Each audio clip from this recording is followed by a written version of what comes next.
Hey, everybody. Welcome to the Santita Jackson Show here on AM 950 Radio, the voice of progressive Minnesota. It's a joy to be with you. Boy, oh boy, oh boy, I've got whiplash.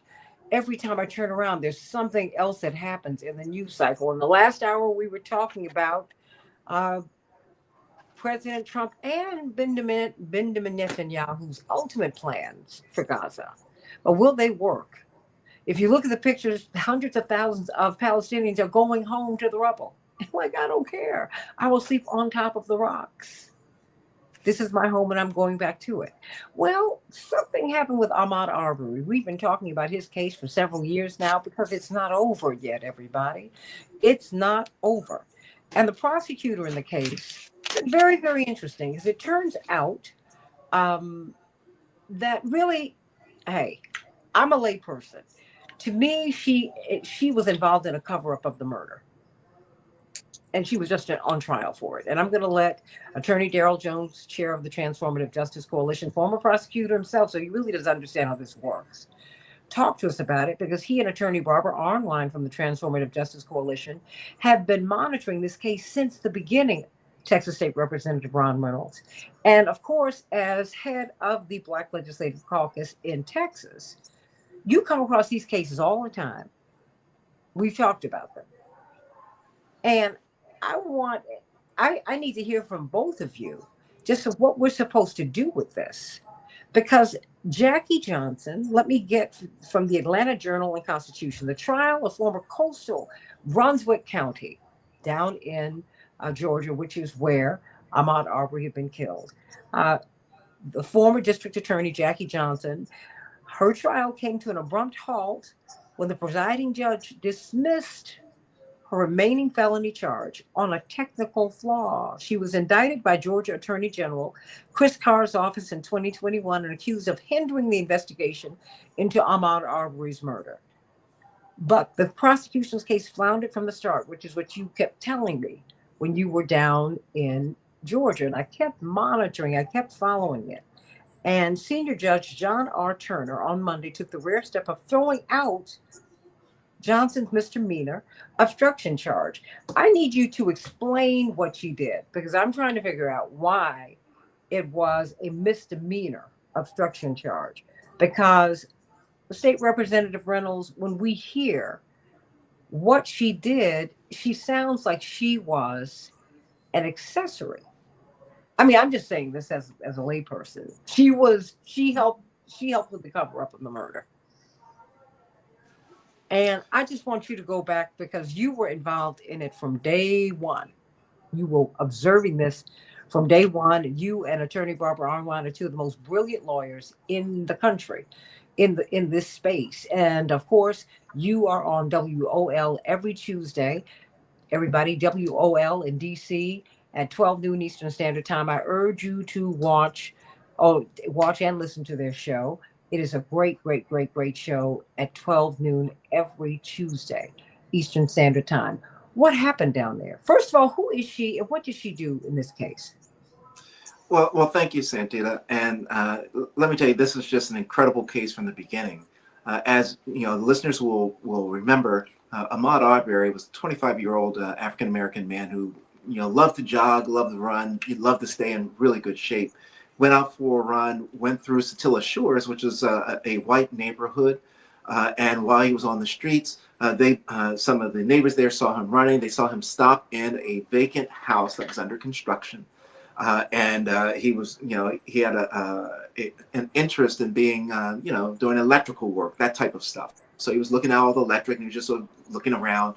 No one was in the house. The house wasn't locked up. There weren't all the doors and all this. It was just open. It was a new house that was under construction. He comes out of the house. He continues with his run. And the McMichaels, Gregory McMichael and his son Travis McMichael, subsequently see Ahmaud running. The father tells the son that they see this guy running. He's a thief. He's a burglar. He's got in gym shorts and all his running gear. Nothing. They run. They get their guns. They get their truck. One of the neighbors, William Roddy Bryant, sees them and sees that they're going after this young black guy that's running. He gets his gun. He gets his truck. and they all go after Ahmad. The chase goes on for about 5 minutes. Then subsequently they block him in. Travis McMichael, the son of Gregory McMichael, then pulls out his gun, his shotgun, and Ahmad then is trapped. He's between the gun and he's between their vehicles, their trucks. And so he does what he knows to do, tries to get away and tries to grab the gun. And as he goes to grab for the shotgun, Travis McMichael then shoots him 3 times and kills him, blowing a hole in his chest so you can see all the way through, as well as almost blowing off one of his shoulders in one of the shots, and then one shot to the hand. Well, Gregory McMichael, the father of Travis McMichael, the shooter, Gregory McMichael used to work for the Glenn County Police Department, which is the county where this happened. He was also the chief investigator for Jackie Johnson, who was the state's attorney and district attorney for the Brunswick district for Glenn County. So Gregory McMichael on the scene while Ahmad is there bleeding out in the street, calls Jackie Johnson to tell her that he has a problem, that his son has just killed somebody. What should we do? And it was from that piece that everything then begins to come into focus, because the information that initially is provided is that Jackie Johnson is providing cover for them. Tells them, tells the police to let the 3 shooters go home, directing them to just wash up, clean up, get the blood off of you. Say that one more time. Directing the police officer. Reynolds, I think it's important for us to hear. It is. Slow down for those of us who are not as sharp, who are not legally trained. Okay. She told them to do what? She tells the police not to arrest them on the scene, to allow them to leave, to allow them to go home, to wash up, to get the blood off of them, and then they can decide later, anything else that they decide to do. So the police release the 3 of them, release these murderers that are on the scene with the body and the gun, release them. And she's the one who's, she's the master behind the curtain, whatever you call it, with the puppeteers, having the police do this. No, see, wait, hold on. Because I just need you to help me with this piece. Because she told the police, number one, she told the police, leave him alone. Don't arrest him. Don't arrest them. Right. Then she told them, now you all go home and wash off the blood. Now, that's correct. I've got shades of OJ here because they kept telling me that he killed this woman, and blood we know never degrades. Mm-hmm. So if he had all this blood and gore on him, I don't know why they were not in the pipes. And there were no pictures of the officer. I'm just trying to figure out how. And so this is a matter of public record that she did this, right? That's correct. Well, this is where it gets funny, okay? Because what happens at her trial is that the officer that she spoke to, that was having all this contact with, no one could find him. No one could find him. And the information that I had received from actually one of the reporters that we've become close, is that the officer supposedly is somewhere in Europe, that they had got him away out of the country so he could not be here to testify.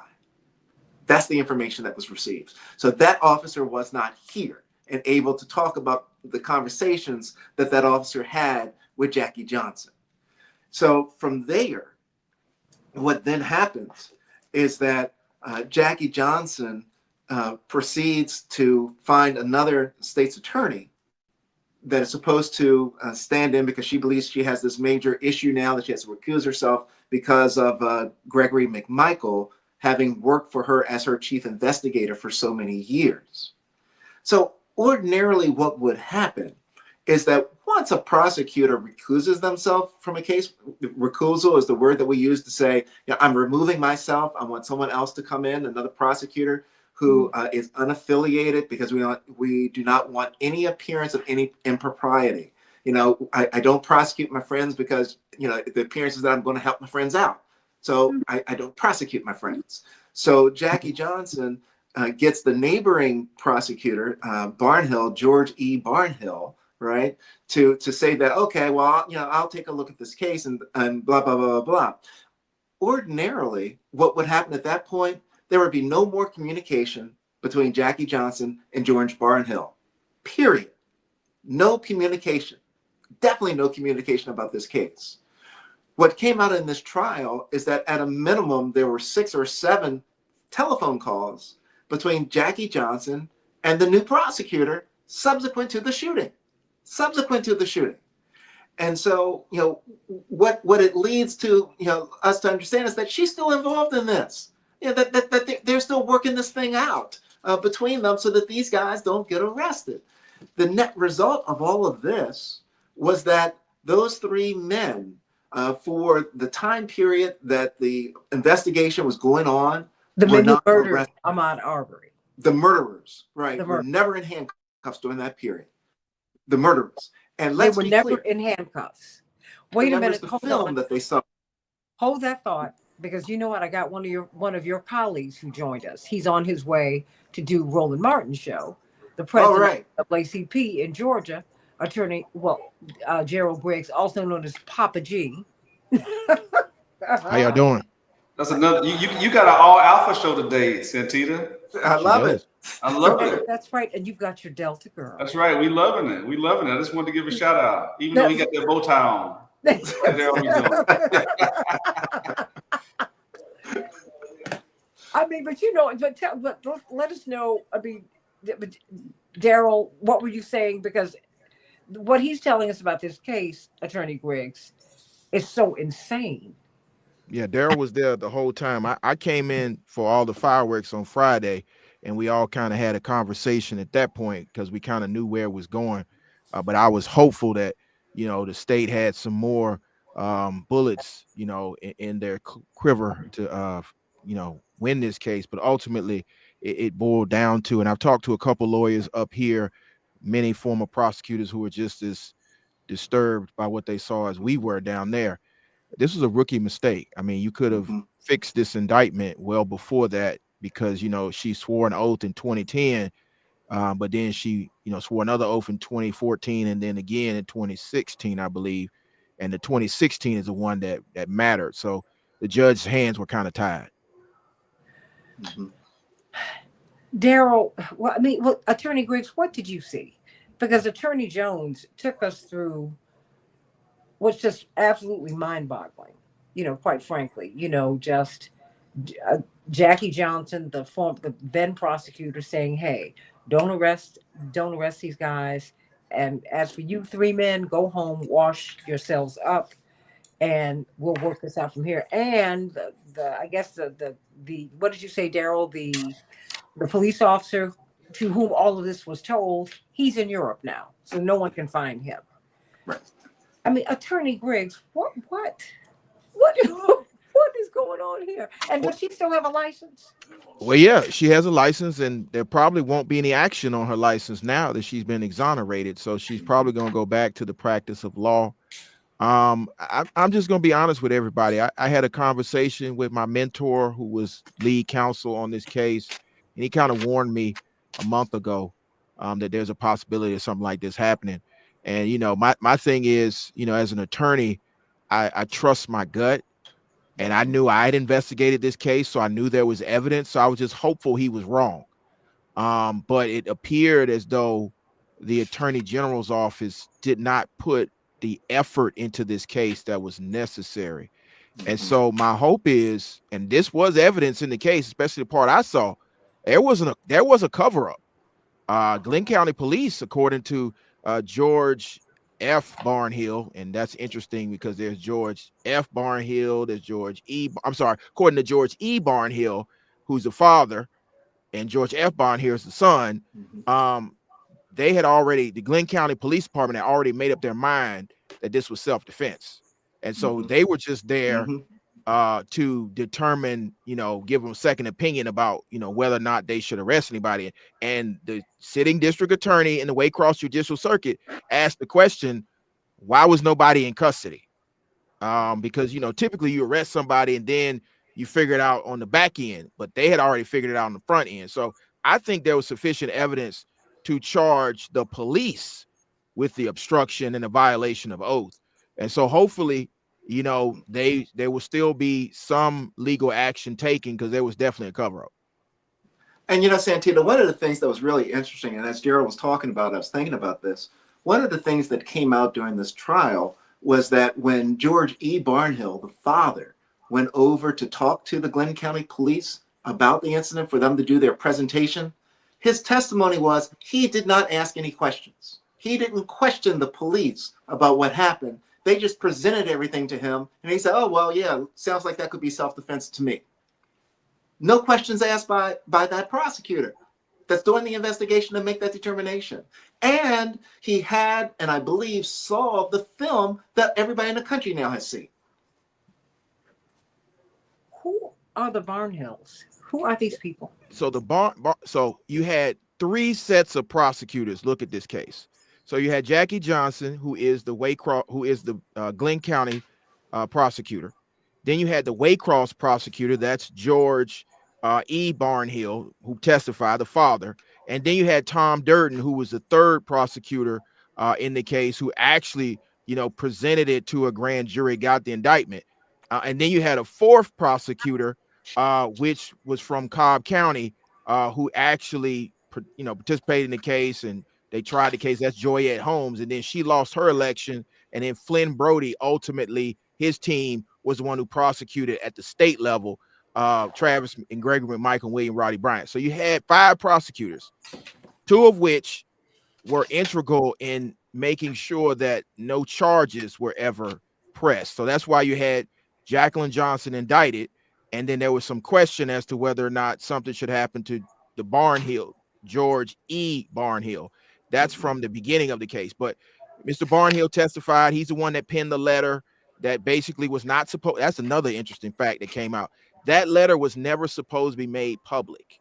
And so the letter that justified the actions of the McMichaels by a prosecutor was penned by George E. Barnhill, and it was never supposed to get out. It was supposed to be a letter to the police chief, because there was some issues within the Glenn County Police Department because they were about to be indicted that week.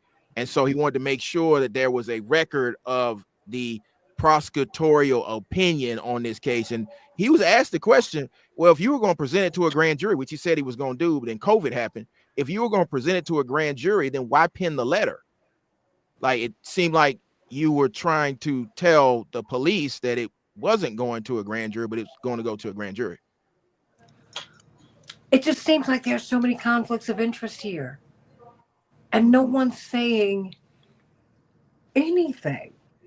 I mean, anywhere. How is it that you get all these prosecutors from these other counties? How does that work? I'm just a layperson here. Help me to understand. I don't understand. You gave me Gwen County. You gave me Cobb. I mean, you're all over the place. What's going on down there? So basically, if you have a conflict, which Jackie had a conflict because the McMichaels, Gregory McMichael, worked in her office as an investigator. So and this was interesting what George E. Barnhill said. He said, well, technically, she didn't have a conflict, but because we want to avoid the appearance of a conflict, she conflicted out. But he said, he's handled 350 murders, and some people he prosecuted that he knew. And so he didn't see an issue. He said it was an issue between young lawyers and older lawyers. And I'm like, nah, that's an issue with the bar. But anyway, so basically what happened is Jackie said that Greg McMichael worked for her. So she conflicted off the case, gave it to the Waycross Judicial Circuit, which would have been George E. Barnhill. He was investigating the case, and then everything started to leak and it got too warm for him. So then he conflicted off the case, gave it to the AG's office, which gave it to PAC, which is the Prosecuting Council of Georgia. They conflicted it to Tom Durden. He started to investigate the case, ultimately made the decision to present it to a grand jury. And then he conflicted off the case. And that's what gave it to Cobb County, which is interesting. It's a part of the case that most people don't know. So in giving it to Cobb County, the GBI director was the former district attorney of Cobb County. So that's Victor Reynolds. And so when they gave it to Cobb, he knew that it's the possibility that Cobb would handle it correctly because there was clearly something that had happened. So he gave it to Joyette.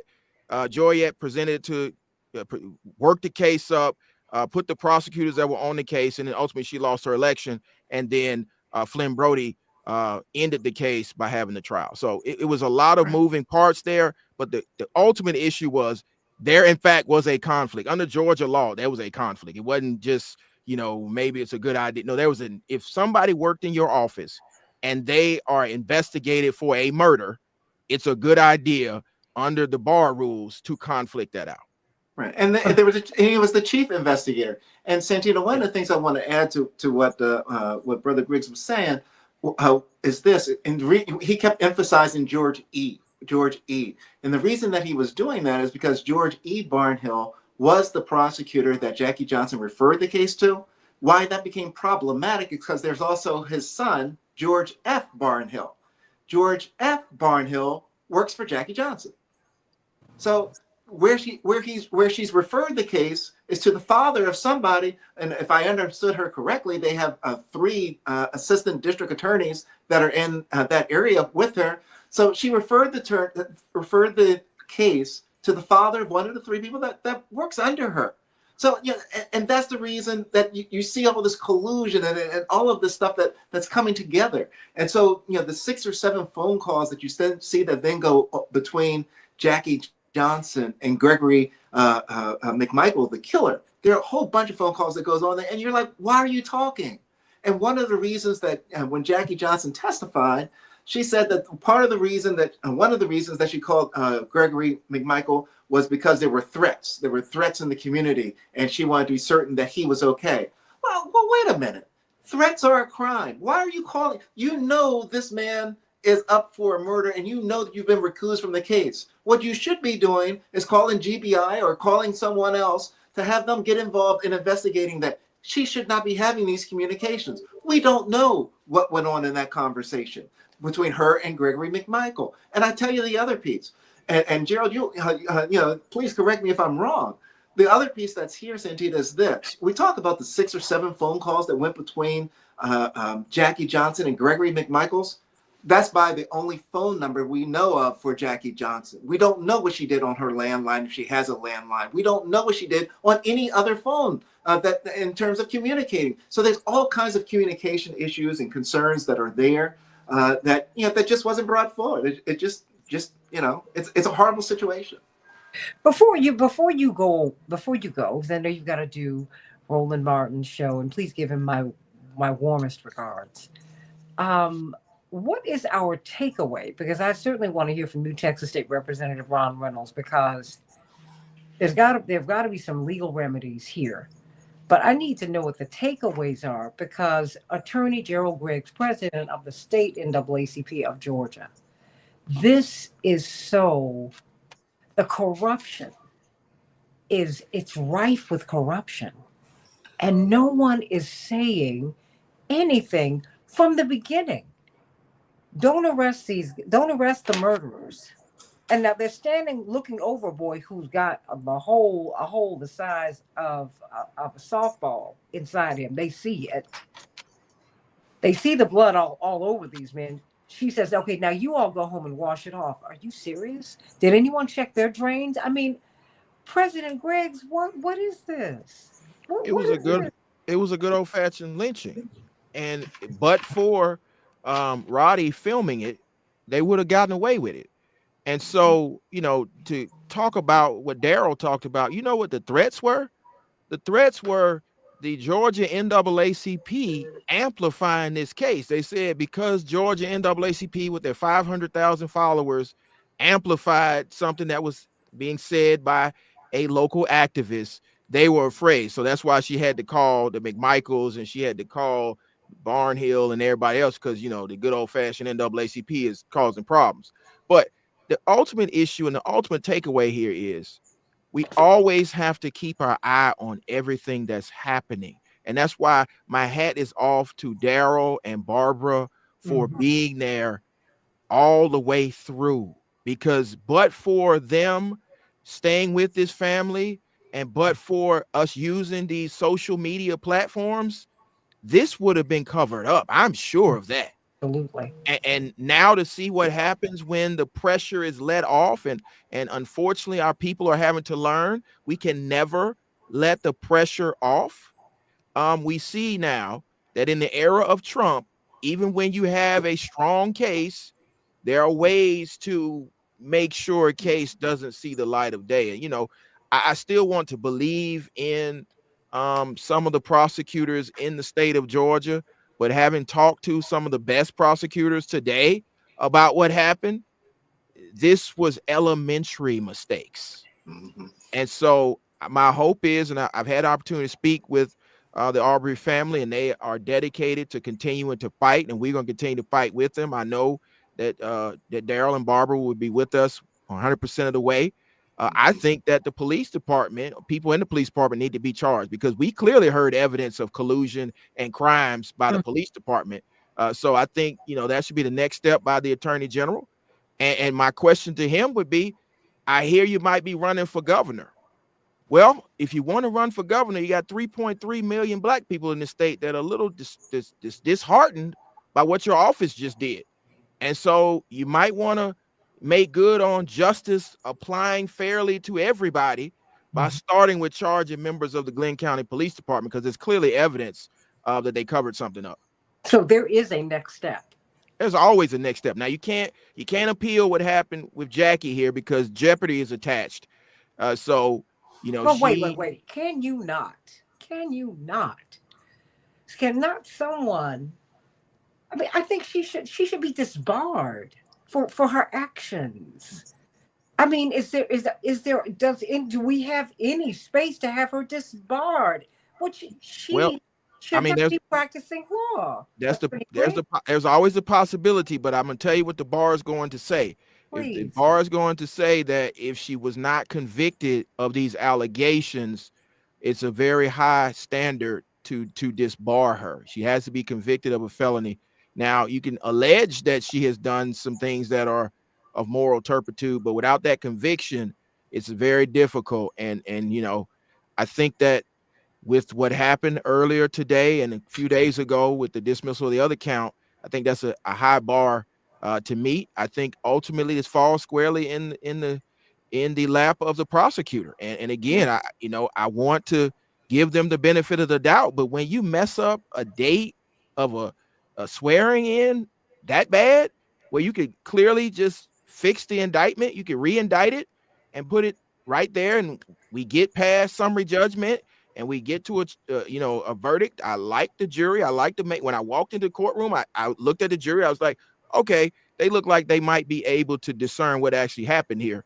But of course they didn't get an opportunity to, because of not even a legal technicality. This is a legal formality that was missed by the prosecutor.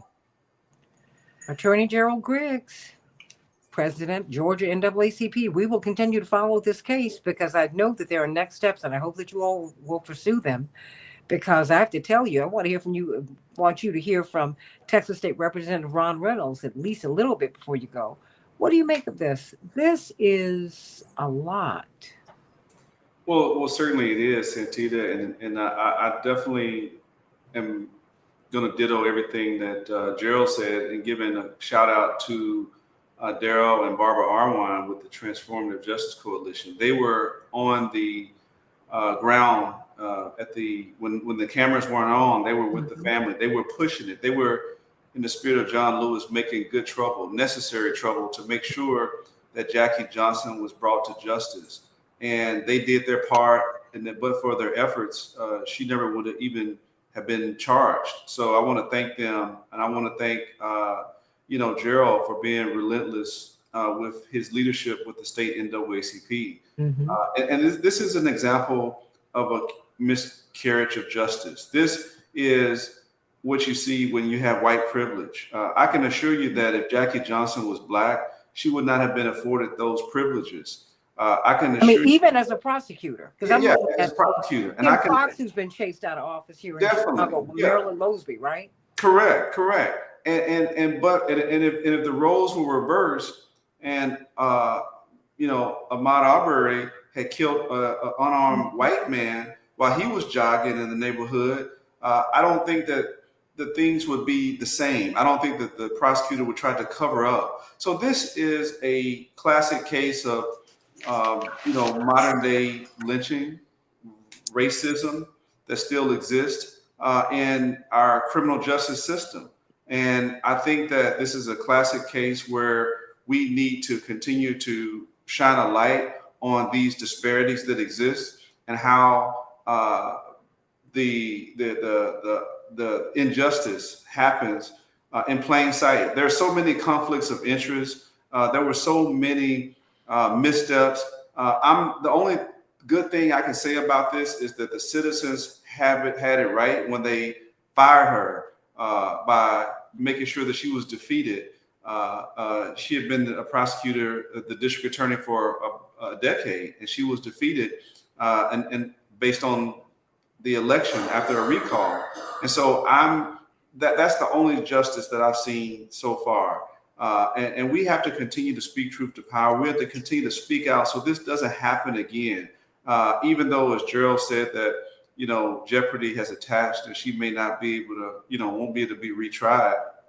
We need to make sure that, as he stated, that there are other ramifications and that you dig deeper at those officers and others who were involved in this whole conspiracy. It's a cover up. Everyone should be held accountable, and no one should be above the law. It's a derelict of someone's duty that these missteps happen. I don't even know if it was by mistake. It could have been intentional. I don't really. You can't rule anything out because everything smells from the beginning of this cover up all the way to this dismissal. And so we need to continue to shine a light on it. There needs to be transparency. And my heart goes out to the Arbery family that they were once again let down. Nothing obviously can bring them back, but at least there would have been some semblance of justice for the death and cover up of their lovely son. So, Santita, this is why we have to continue to press on and talk about these things. And I'm glad that Gerald is going on our frat brother Roland Martin show to talk about it as well. But we have to continue to expose it and making sure that people are informed about these things, because the mainstream media doesn't tell the facts and allows a deep dive into the history, all the different problems that were associated with this case from day one, where she was talking to the murderers. If that was me or any of us, we would have been arrested on the scene, as Gerald said, and they would have figured out later. We would have been, you may be able to beat the rap, but you won't beat the ride. We would have been locked up and arrested. Bail would have been set, and we would have had to, defend ourselves to be acquitted. That never really happened. She was trying to, at the beginning, circumvent accountability and from charging them. So she was in it from the beginning, and there were other people that were in it from the beginning, and all of them should be held accountable. Just one more thing before you go, Attorney Griggs, and certainly you can pick this up, Attorney Jones, once Attorney Griggs goes. I'm in Chicago with Kim Fox. You have this wave of progressive prosecutors, and she was brought in. She rode a wave from the tragic killing by the police of Laquan McDonald, and there was a cover-up there. A cover-up that went to the highest levels. The mayor helped to cover it up, which is why we got him out of office. Because he was trying to win an election and wouldn't release the tapes. And then you look at Marilyn Mosby. If Letitia up in New York, I mean, I can look at these prosecutors who just try to be fair, I mean, I don't know if Kim Fox will be in public life again. Marilyn Mosby, I don't know if they'll be in public life again. All Kim Fox ever tried to do was stop the overcharging and the over incarceration of people. And yet she's out. Marilyn Mosby wanted justice for people. That's what she tried to do. I mean, the progressive white prosecutor out in San Francisco, same thing, white man. I mean, wait a minute. Let's not. This is the way power is behaving. Everybody. I mean, black people get it a little harder, a lot harder. But let's be very clear. Whatever color you are, if you decide to go up against the establishment, they come for you. Period. Mhm. Let's be clear on that. It is amazing to me, Attorney Griggs, that this prosecutor can behave in such a criminal way, and no one is talking about it. Who tells the police don't arrest them, and you guys go home and wash the blood off, and we'll work it out from here? Are you serious? Attorney Griggs, come on. What is that? When Daryl Jones told us that, that's why I keep telling you, asking you to, would you say that over and over and over again so people can hear that? Yeah. Attorney Griggs, this is so insane to me. It is, and I think what people need to understand is the system is doing what the system does, and at this point, it's hardening. And so when you bring up, progressive prosecutors, you forgot one name, Fonnie Willis, Excuse me. and what happens to individuals when they go up against the system and try to reform the system or try to hold people accountable. When people say no one's above the law in Fulton County, we're learning that it's might quite be possible somebody's above the law. And So my please hope forgive me is, for not mentioning my fellow Howardite, because yeah. wait a minute, they put her on trial. hmm Wait a minute. Wait, I was like, wait, what are we supposed to be trying? Donald I mean, Trump? she brought that up in court. She said, the thing that you mistaken about is I'm not on trial, you're on trial. But I think that what's happening right now is Oh, people are recognizing that black lawyers are able to reform the system from within, whether that's on the defense side or on the prosecution side. And their allies are as well. And they don't want to see that. And so we're seeing a battle in real time. Everybody wants to trumpet, that they are law and order until the law starts working in the way it's supposed to work for everyone. And then, oh, wait a minute now, y'all, we need to get back to tough on crime, tough on crime. Well, if we're tough on crime, we should be tough on all crime. But in this case, the only solace I have is that Travis and Gregory Michael and William Roddy Bryant will never see the light of day. But what we saw as far as the cover up, we have a lot of work to do. And we're going to keep pressure on the attorney general to charge the individuals in the Glenn County Police Department. And we're going to figure out how we can hold everybody accountable. So that's the best I can give you today. well, no, but that's great. I mean, but I tell you what, is that my father calls you the freedom fighter. You were calling like you were in just in the wilderness. I Willie Brown did this at the convention, the Democratic convention. I think it was 72 or 76. Give Yeah. me my delegates. Yeah. Reverend said it in 84. Give me my delegates. Yeah. You said, give me my voting rights. I said, I give me my want to, voting rights. And I said it through executive order. It was amazing how many people pushed back on the power of the executive order. And lo and behold, ooh, we are 14 days in, and I'm seeing all kinds of executive orders. Now, many of them are unconstitutional, but hey, they're going he into did it. effect and they're causing the dissension and the turmoil. It would have been amazing to see one Joseph R. Biden sign an executive order empowering black people with their voting rights. I That promise you, this part. election would have gone Help a talk. different route. But hey, we're here now. We're going to continue to fight, and we're going to No, show no, America. no. We're not here now. We're here because. Well, we are here Wait, because. So, no, because wait a minute. Because Greg Palast has done some investigating and saying, now, wait a minute, through voter purges we and voter suppression, there were a Greg whole said lot it of votes all. that were missed. So now, hold on to stop it. We're not here now. We're here because. Yes, you're And right. he refused to sign an executive order giving us cover. No.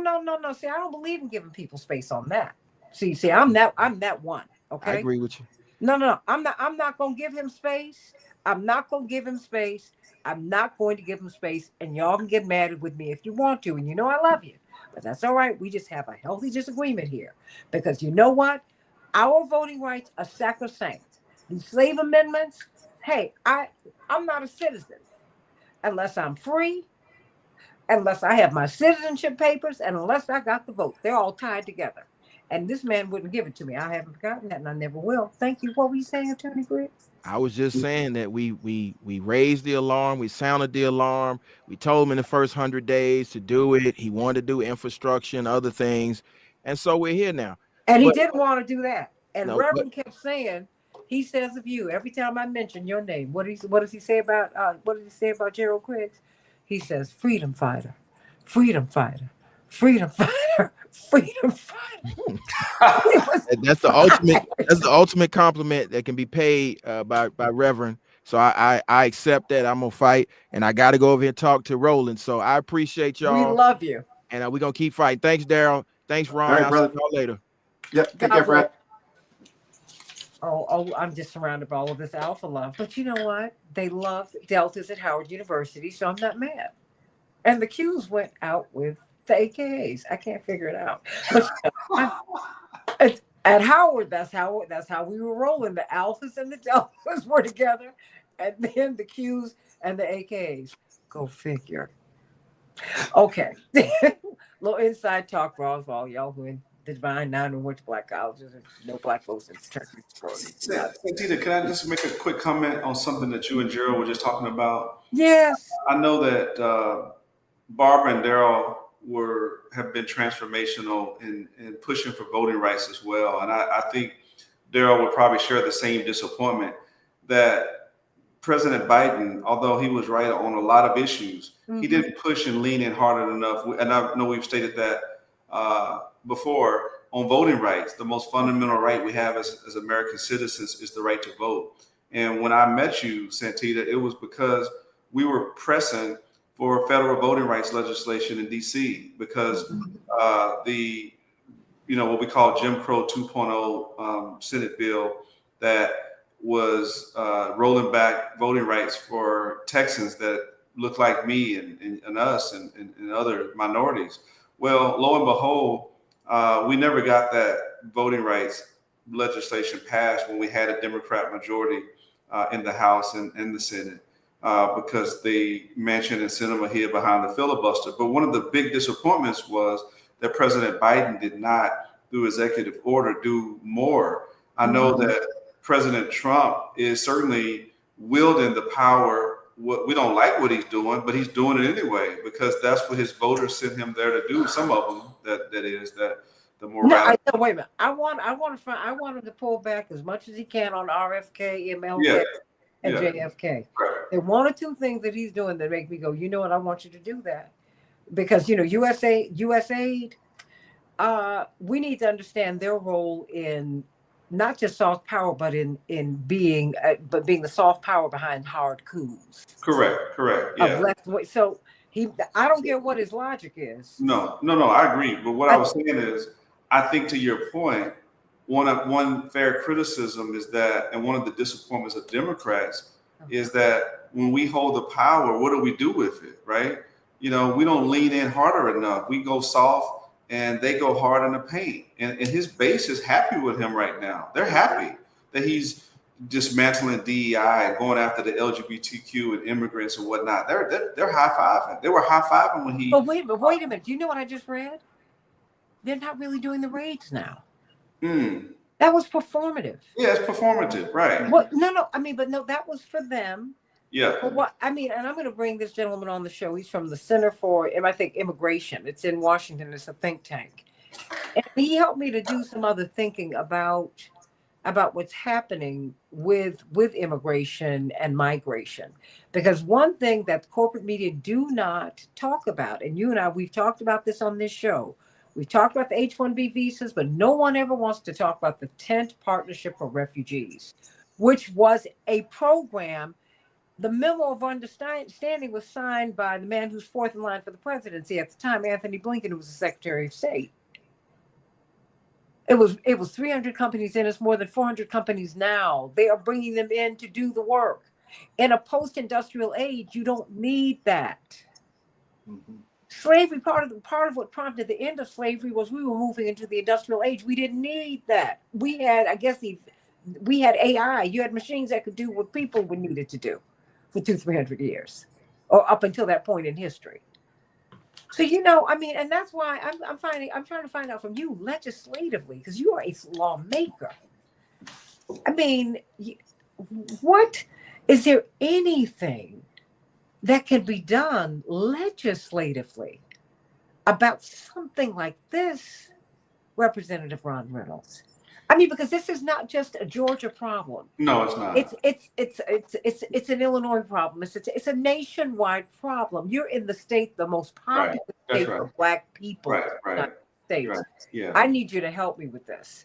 Well, and you're right. I mean, even though this happened in Georgia, King's quote is right: "Injustice anywhere is a threat to justice everywhere." And so Yeah. this is definitely an injustice that we feel all over this country, because it just like it happened there with Jackie Johnson, it could be another prosecutor in Mississippi or Oklahoma or another state. So yes, there should be things that we do to make sure that this doesn't happen. But quite frankly, Santita, as I sit here, I've been pondering on that. What legislatively could actually be done that could be passed? Because certainly there are laws that Gerald was just talking about, and Daryl understands very well, of double jeopardy that would prevent her from being retried. And there's no real legislative fix for that part. But there are other questions that I could explore to see if there's policies that could be put in place to make sure that we have a fair criminal justice system. And the answer is yes. There were many things that could have been done under the George Floyd Policing Act that was implemented and by late Congresswoman Sheila Jackson Lee, who pushed very hard. That were passed in the House that never passed to the Senate and was enacted in law, that could have made more transparency within and accountability within our criminal justice system. So there are legislative fixes. I don't know if there would have been a legislative fix per se that would have definitely resolved this particular situation. There's not a one size fits all, but we can make incremental progress. We can do things legislatively to improve our criminal justice system if there's a will. Quite frankly, in this climate, I don't believe that this particular Congress will do that. But I do believe that we have to continue to fight. And I do know it always goes back to elections matter. It matters when you elect people that want to do fair, that believe that everyone should be treated equal before the law and no one should be above the law because of the color of their skin, because of their race or their religion. They shouldn't be put at a disadvantage. Race should be, that Lady Justice should be blind when people come in the courtroom, but we know that's not real. And let me ask you this. Let me ask you this. Were you surprised as you got the details of this case? Do you know that Jackie Johnson, the then prosecutor, called and told the police, don't arrest them. And then she called them and said, go and have them go home and wash off the blood. I mean, are you surprised, Representative Reynolds? No. Okay. No. The only reason why I'm not surprised is because my eyes are awake when it comes to white privilege and racism and white supremacy. And I see it far too often, over and over and over and over and over again. And that's not to say I believe that all white prosecutors and white police. No, I don't say that. But I do. There's too many bad apples that continue to spoil the bunch. There are too many people out there that are holding positions of power. And just because they're a district attorney or a police officer and they're sworn to uphold and serve and protect, when they're racist, they're a racist district attorney. They're a racist cop. And so that badge and that gun doesn't take away their racist tendency. So no, I wasn't surprised. I was disappointed, dismayed, disgusted, but I was not surprised. Is there anything, and I'm going to let you close this out, Daryl, because I understand that you all just released a statement, and I'd love for you to give us an excerpt of that and just give us the closing remarks, because had it not been for you and Attorney Barbara Arnwine, in that lonely, lonely place in that Brunswick, Georgia, in that lonely, lonely place that most of us have never heard of, you were the ones who told us something horrible has happened down here. We never would have known about what happened to Ahmaud Arbery. And he would have gone down as someone who had threatened these white men. But it's because of you and attorney Barbara Arnwine, and I thank God for you and your work. It's because of the two of you and the work that you've done that this boy's life, this young man's life, has another kind of meaning, and that his parents, his family have been empowered because they're the ones who got this woman out of office. So you've changed a whole lot of lives. I don't even know if you know how much what game changers you've been. Texas State Representative Ron Reynolds, what are your closing thoughts? I just want to again thank the real amazing freedom fighters, modern day freedom fighters. So some people say, well, what would you do if you were in a civil rights movement? This is our civil rights moment, This right? is it. This is it right here. And I'm inspired, Santita, by your father and his legacy, but I'm also inspired by the Daryl Jones and the Barbara Arwines and the Gerald Griggs, the people who are on the front line right now fighting every day. We need more of that right now to combat this awful Trump administration and all of the people that are trying to take us back. We need more people that are willing to be on the front line, that are willing to hold a microphone, that are willing to march, protest, file lawsuits, and do everything that it takes to ensure that we're not going back on our watch. So I just want to commend you, Santita, for having this platform. And I'm going to continue to stand in solidarity with people who want to be on the right side of history and not take us back to those dark days. And everybody, while you all look at Trump and what you're expecting him not to do and what you expect him to do, you better also look at the people who you put in, who you like, who don't do what you need them to do. That part. See, in politics, you don't give anybody space. Don't do that. That's not what this is about. You've got to hold people accountable. The people you ran against, the forces who did not want Texas State Representative Ron Reynolds in, they are all your friends now because you hold the keys to a lot of power. And you can make some phone calls and pull the levers that make the people who didn't want you in office, you can make their lives run more smoothly or not. So we need to understand what politics is really about, everybody. It's about the apportionment of resources. You don't have friends, you don't have enemies. Don't hate anybody in politics, and don't fall in love. Fall in line. You have allies and you have opponents. That's it. And they can change. And special shout out to my brother, Congressman Jonathan Jackson. The National Prayer Breakfast is tomorrow or today, as you will be listening to it. And he is going to be giving the Democratic prayer to open up the breakfast.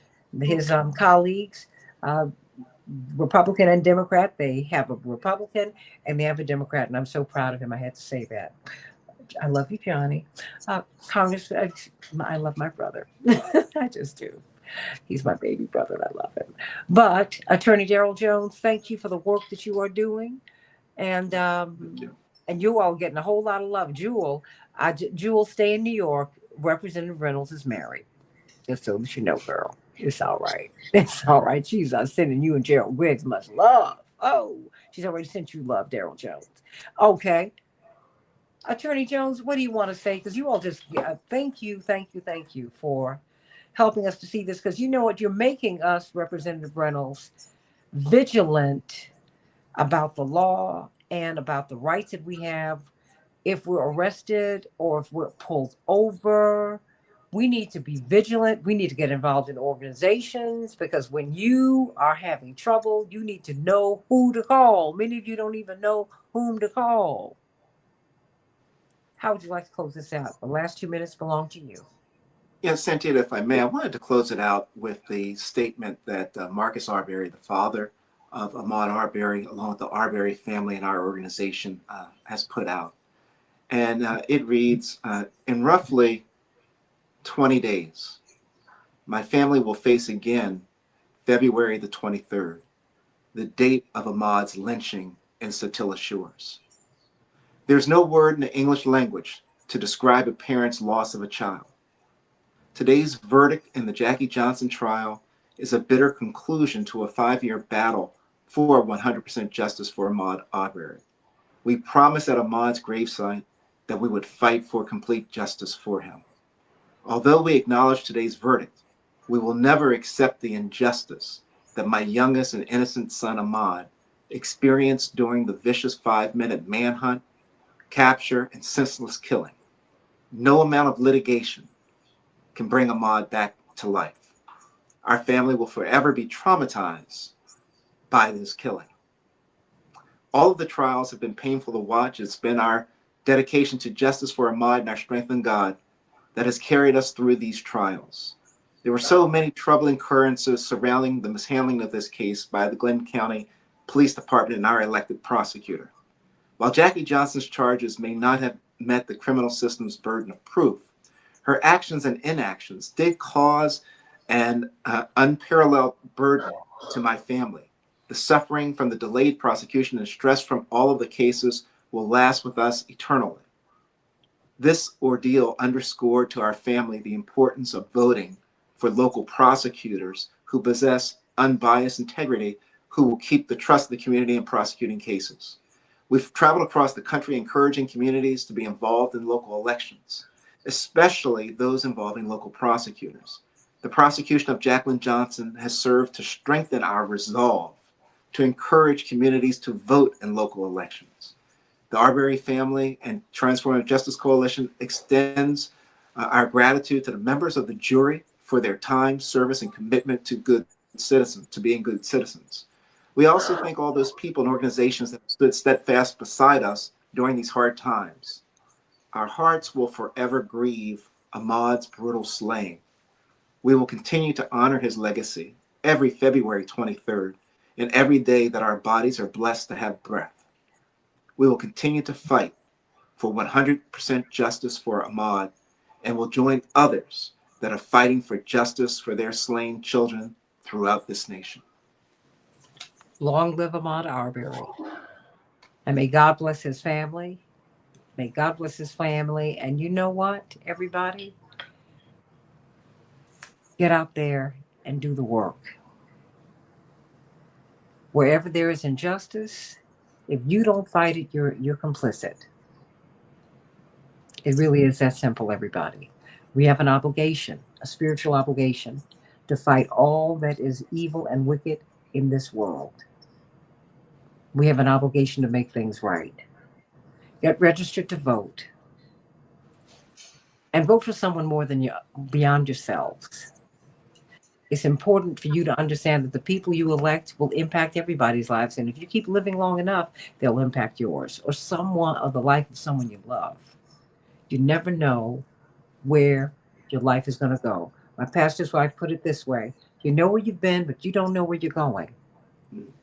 Thank you, Transformative Justice Coalition, Attorney Daryl Jones, and Attorney Barbara Arnwine, for lifting up this young man's name, for lifting up his life, and for empowering his family, for standing with them, because they knew that you had their backs. Thank you for that. Thank you for that. We thank God for the Transformative Justice Coalition. Of course, Attorney Barbara Arnwine and Attorney Daryl Jones, every Tuesday at 12 noon Eastern Standard Time on WOL in DC. So check it out. And of course, keep supporting Texas State Representative Ron Reynolds. We got an election coming up. Come on now, Ron Reynolds. You know what you need to do, everybody. Contributions. That's that's the name of the game. We want him to stay in office, do we not? Yeah, I'm putting it out there. You don't have to say a word. I said it. It's my business. That's what I'm saying. I love you. Love you, everybody. Have a great one. God bless you. And AM 950 Radio, the voice of progressive Minnesota. Blessings, everybody.